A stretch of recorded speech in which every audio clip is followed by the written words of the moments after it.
అయితే ఈ సమాజంలో చాలా సేవా సమితులు వస్తుంటాయి, అంతేకాదు ట్రస్టులు చాలామంది ఓపెన్ చేస్తూ ఉంటారు. కానీ పేద మధ్యతరగతి బడుగు బలహీన వర్గాలకు, అదేవిధంగా తమ చుట్టుపక్కల ఉన్నటువంటి ప్రజలకందరికీ గమనిస్తూ వాళ్ళపైన ప్రేమ చూపిస్తూ వాళ్ళకి అవసరమైనటువంటి సదుపాయాలను కల్పించే ఏకైక మన ట్రస్ట్, అదేవిధంగా సేవా సమితి జై జవాన్ సేవా సమితి.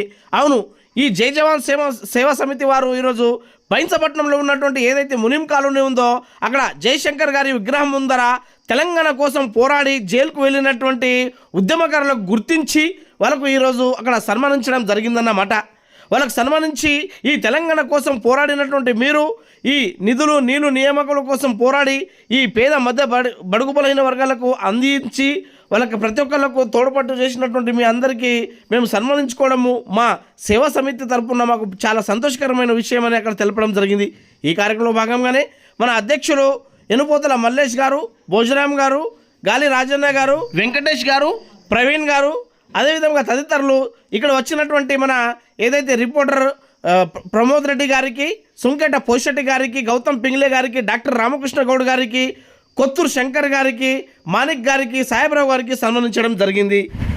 బైన్సపట్నంలో ఏర్పాటు చేసినటువంటి తెలంగాణ ఆవిర్భావ దినోత్సవ సందర్భంగా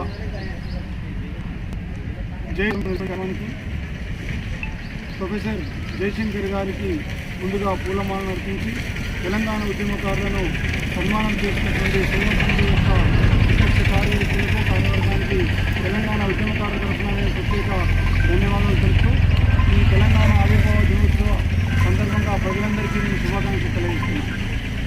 తెలంగాణ ఉద్యమంలో సమాన వర్గాలు పాల్గొన్న సంగతి మనందరూ తెలుసు. అప్పుడే పుట్టిన పిల్లల నుంచి 100 సంవత్సరాల వరకు అనేక రంగాల వారు, కార్మికులు, కర్షకులు, ఉద్యోగస్తులు, నిరుద్యోగులు, అలా చెప్తూ పోతే సమాజంలో ఉన్న ప్రతి ఒక్కరు పాల్గొని మనం తెలంగాణ సాధించుకున్నాం. అయితే తెలంగాణ ఉద్యమం సమయంలో కూడా ఈ సామాజిక తెలంగాణ అంశం వచ్చినప్పుడు జయశంకర్ గారు ముందు తెలంగాణ రాని అందరం కలిసి తెలంగాణ ఒకసారి తెలంగాణ వచ్చిన తర్వాత తప్పకుండా ఇదే తెలంగాణ ఉద్యమకారులు ఖచ్చితంగా ఊరి చివరి గుడి తెలంగాణ పొలాలు అందాగల్లా మరొకసారి పోరాటం చేయాలని చెప్పి ఆ రోజు వారు పెద్దలు అన్నారు. కాబట్టి ఈరోజు మరో ఉద్యమం చేయాల్సిన అవసరం మనకు ఏర్పడుతుంది. చూస్తున్నాం, గత 15 సంవత్సరాలుగా తెలంగాణలో జరిగినటువంటి అనేక రాజకీయ మార్పులను చూసాం. ఇకనైనా మనం మేల్కొనాల్సిన అవసరం ఉంది అని ఈ సందర్భంగా నేను గుర్తు చేస్తూ, జయశంకర్ గారి యొక్క ఆశయాలు కొనసాగించాలంటే, తెలంగాణ ఫలాలు అందరికీ అందాలంటే ఖచ్చితంగా సామాజిక విషయాల్లో మనకు న్యాయం జరగాల్సిన అవసరం ఉంది. చాలా సంతోషమైంది ఏంటంటే కేంద్ర ప్రభుత్వం కూడా రానున్న రోజుల్లో దేశవ్యాప్తంగా కులగణన చేస్తుంది. దాంతో ఖచ్చితంగా తెలంగాణలో కూడా కులగణన జరుగుతుంది. దాని ఆధారంగా మనందరికీ ఫలాలు అందే విధంగా మనం పోరాటం చేయాల్సిన అవసరం ఉందని సందర్భంగా తెలియజేస్తూ, మా అందరికీ ఈరోజు గవర్నీయులు ఆ రోజు తెలంగాణ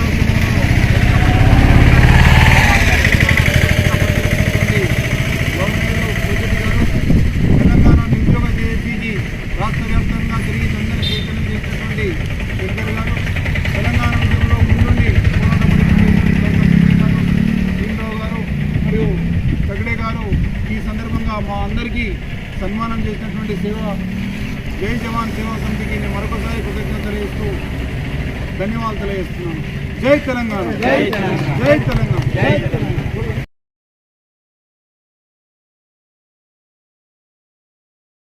బైన్సపట్నంలో జై జవాన్ సేవా సమితి వారి ఆధ్వర్యంలో ఏదైతే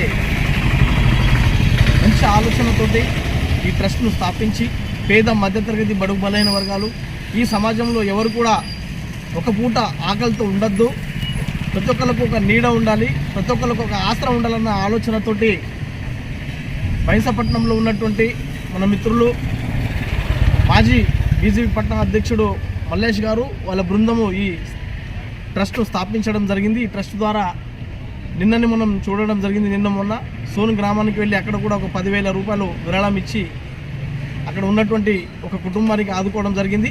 ఇట్లాంటి ఎన్నో సేవా కార్యక్రమాలు చేస్తున్నారు. అందులో భాగంగానే ఈరోజు మన తెలంగాణ అవతరణ దినోత్సవాన్ని పురస్కరించుకొని బైన్సపట్నంలో ఉన్నటువంటి ఏదైతే తెలంగాణ ఉద్యమంలో పాల్గొన్నటువంటి ఉద్యమకారులకు సన్మానించాలన్న మంచి ఆలోచనతో ఈరోజు ఇక్కడ మమ్మల్ని అందరినీ గౌరవనీయులు డాక్టర్ రామకృష్ణ గౌడ్ సార్ గారిని, పెద్దలు మన పొషెట్టి సార్ గారిని, అదేవిధంగా కౌన్సిలర్ మన గౌతమ్ అన్న గారిని, అదేవిధంగా సాహెబ్రావు సార్ గారిని, అదేవిధంగా తదితరులకు సన్మానించడం జరిగింది. ఇది మంచి ఆలోచన. ఎందుకంటే మమ్మల్ని ప్రభుత్వం ఎట్లయినా గుర్తించలేదు, కానీ మీ సేవా సమితి, మీ ట్రస్ట్ మమ్మల్ని గుర్తించి ఈ తెలంగాణ ఉద్యమంలో పాల్గొన్నందుకు మాకు సన్మానం చేసినందుకు చాలా సంతోషంగా ఉంది.